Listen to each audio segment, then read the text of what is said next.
Hello and welcome to Science in 5, WHO's Conversations in Science. I'm Vismita Gupta-Smith. As countries move forward with national approval of vaccines, what does this process mean? Explaining this today is WHO's Dr. Mariangela Simao. Welcome, Mariangela. Thank you. Mariangela, please explain the national approval process for us. There are different ways that a health product can enter a country. In normal times, we call it a licensing authorization by the National Regulatory Authority. Each country has a national regulatory authority, and it may be guided by different regulations, although the vast majority of them follow international agreed parameters. Then when you have situations like we have right now with the pandemic, many countries have what's called an emergency use authorization, which is a temporary authorization for products that are still being finalized, the test, or being brought into the market for specific situations. No vaccine gets into a country without some authorization by the National Regulatory Authority. Mariangela, explain the process of emergency approvals of these vaccines and how is safety ensured in this process? It's very important to highlight that no vaccine candidate should be used or issued an emergency approval at country level if it has not finished phase 3 trials. And why do we say that? Why does WHO keep saying that? Because it's during phase 3 trials that you do the assessment of efficacy and safety. When it comes to the assessment of the authority, it has already data on both efficacy and safety.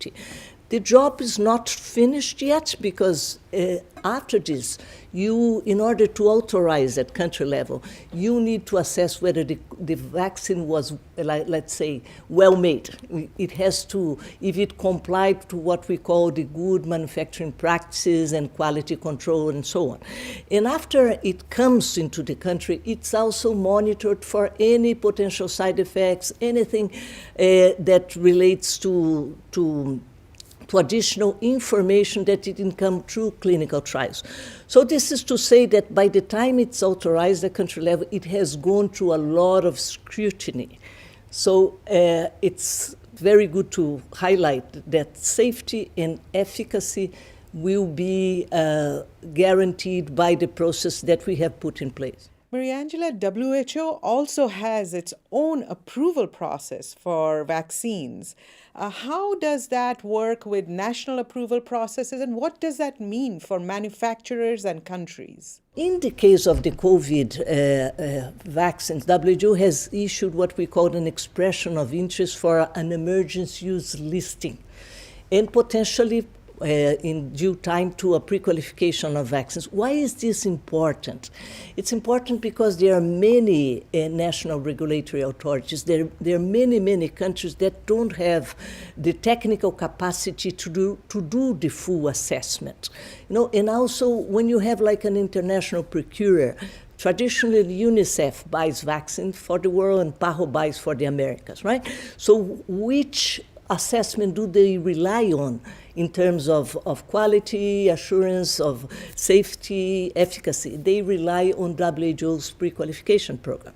So this is a very fast-moving process usually, to ensure that once a vaccine is proven to be safe and effective, that actually there are no regulatory barriers for these vaccines to enter, to be deployed at country level, no matter whether this is a very mature national regulatory authority or a less mature national regulatory authority. So reliance on WHO's process is very important for many countries in the world.